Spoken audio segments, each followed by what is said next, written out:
안녕하세요, 델림입니다. 네, 지난 시간에는 여러분들이 좀 많이 궁금해하셨던 청약통장, 청년 우대형 청약통장에 대해서 살펴봤는데요. 이번 시간에는 청약통장 순위는 어떻게 되는지, 그리고 가점제는 청약을 신청했을 때 과연 점수를 어떻게 매겨서 집을 이렇게 나누어 주는지, 당첨이 되는지, 자, 이런 부분에 대해서 한번 살펴볼까 해요. 자, 우선 청약순위는 1순위, 2순위가 있어요. 그러니까 물건을 우리가 파는데 너무 많은 사람들이 몰리면 누구에게 우선적으로 줘야 될지 좀 헷갈리잖아요. 우선 청약통장 1순위 같은 경우에는 24개월, 2년이죠. 24회차를 납입하면 1순위가 되는데요. 이건 이제 정부 정책이나 지역에 따라서 차이가 있어요. 영상을 보시는 분들이 다 전국 각지에 사시잖아요. 다 얘기하기 너무 길고, 그래서 좀 짧게 좀 차이가 있다 정도로만 짚고 넘어가도록 할게요. 자, 요즘 또 투기 과열지구, 투기가 너무 많이 돼서 과열이 된 그런 곳은 좀 제한이 많죠. 그래서 투기 과열지구, 그리고 조정 대상 지역인 경우에는 가입 후 24개월이 지나야 되고, 그리고 청약 예치금이란 게 있어요. 이 금액이 충족을 해야 되는데, 자, 청약 예치금 그러면 또 머리 아프죠. 자, 이 청약 예치금이 뭐냐면 이제 아파트 크기별로 최소한 이 금액 이상은 넣어야 한다라는 그런 기준이 있는 거예요. 그래서 청약 예치금이 도달을 해야 되고, 그리고 수도권은 12개월, 그리고 수도권 외에는 6개월이면 1순위가 되는데, 이것 역시도 지자체별로 요건을 24개월까지 올릴 수도 있어서 내가 청약하고 싶은 지역의 1순위 요건이 뭔지 좀 잘 살펴보셔야 됩니다. 자, 그리고 2순위는 어떤 사람들이냐? 자, 1순위에 해당하지 않는 청약통장을 가지고 있는 사람들에게 해당이 되는데, 자, 청약순위는 이거 좀 말씀드리기가 애매한 게 지역마다 정말 다 다르고, 정책에 따라 요건이 강화되기도 하고, 24개월 다 채워야 되는 경우도 있고, 완화되기도 하고, 6개월만 채우면 1순위가 된다, 이런 식으로 완화되기도 해요. 그래서 이 부분은 여러분들이 좀 신문이나 이런 정보들을 통해서 좀 자주 체크를 하실 필요가 있습니다. 자, 그리고 청약을 할 때 또 주의를 하셔야 되는 게, 이제 청약 지역별로 이제 그 청약을 하려고 하는 지역, 그 지역에 2년 이상 거주를 해야지 청약을 할 수 있다, 뭐 이런 요건들도 있고, 아니면 현재 주소가 그냥 현재 내가 청약을 하려는 지역이 있으면 청약이 가능한 경우도 있어요. 그래서 이런 부분은 좀 강화하면 2년 이상 거주 요건이 붙을 거고, 좀 완화되어 있으면 현재 주소지가 내가 청약하려는 지역이 있으면 청약을 할 수 있다, 이런 것들도 있기 때문에 이건 여러분들의 그런 주택 계획에 따라서 체크를 하시고 좀 잘 맞추실 필요가 있습니다.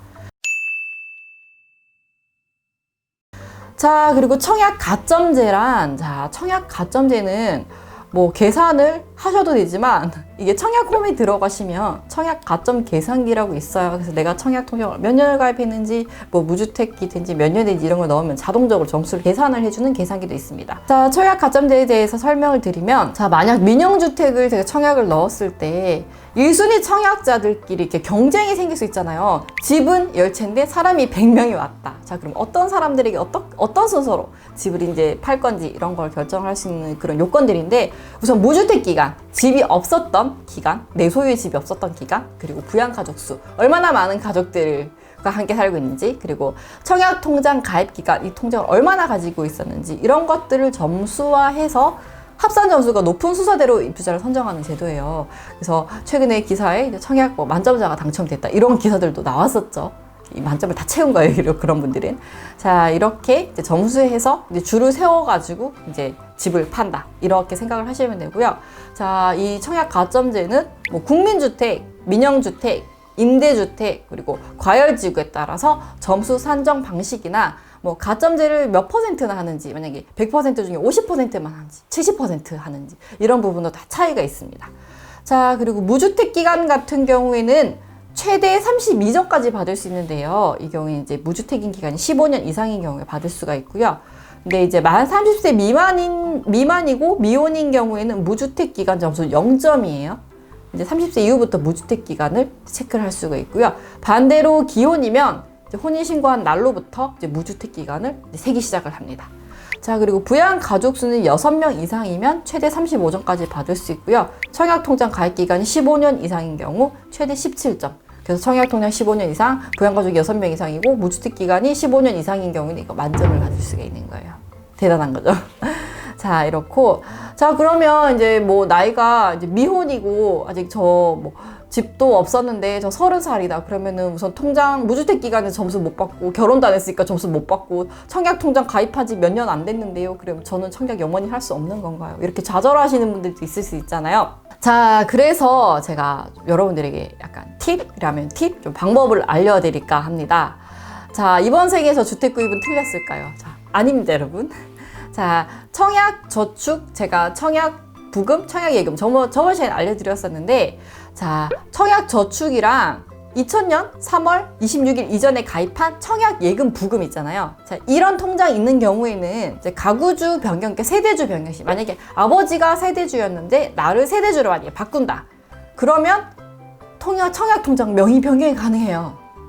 만약 뭐 누군가가 사망을 하셨을 때도 명의 변경이 가능한데, 만약에 아버지가 통장에 있는데 나는 필요 없어, 우리 아들에게 주면 안 돼요 라고 할 수 있는데, 그건 안 되고, 이렇게 점프해서 하는 건 안 되고요. 아버지가 저한테 물려주시고 제가 세대주를 변경을 해서 통장을 물려받고 이제 나중에 아들로 세대주를 바꿔서 통장을 물려주고, 이거는 가능합니다, 여러분. 그래서 이런 것도 좀 잘 체크를 하셔서 만약에 명의 변경 하실 계획이시라면 확인하셔야 하는 부분이고, 그리고 2007년 3월 26일 이후에 가입한 청약 예금 부금, 그리고 현재 가입하는 청약 종합 저축은 사망 시에만 변경이 가능해요. 그러니까 세대주로 바꿔도 명의 변경이 안 됩니다.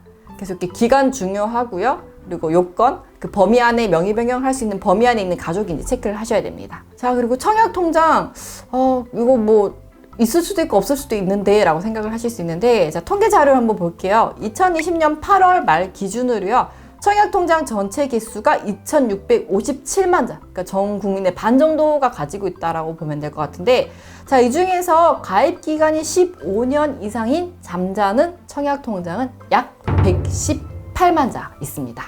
자, 그리고 청약저축은 약 22만 자, 청약예금은 약 82만 자, 그리고 청약부금은 약 14만 자나 있다고 합니다. 자, 지금까지 얘기한 건 청약 가점제, 그러니까 이제 사람들마다 요건이 같을 때 이제 점수를 매겨서 이제 점수 높은 순으로 이제 집을 판매한다고 얘기했잖아요. 근데 최근에 이제 수도권 쪽에 계시는 분들은 3기 신도시 청약을 준비하시는 분들도 꽤 되시는 것 같더라고요. 자, 이번에는 요건이 좀 많이 완화가 된 그런 조건들도 발표가 됐어요. 그래서 생애 처음으로 나 머리 털라고 집 처음 산다, 생애 처음 집을 구입하는 사람이나 신혼부부를 대상으로 하는 특별 공급 물량이 있습니다. 네, 오늘은 여러분들이 궁금해하시는 청약 순위가 어떻게 만들어지고 어떤 기준으로 청약을 할 수 있는지, 그리고 청약 가점제에서는 점수를 어떻게 매기는지에 대한 부분까지 살펴봤습니다. 자, 다음 영상은 제가 청약에 관해서 여러분들이 궁금해하시는 부분들 있죠. 그런 부분들을 모아서 Q&A 영상을 가지고 올 거니까요. 다음 영상도 꼭꼭 시청해 주시고요. 저는 다음에 더 유익한 정보를 가득 담은 영상을 가지고 돌아오겠습니다. 그럼 우리 다음 영상에서 만나요. 안녕!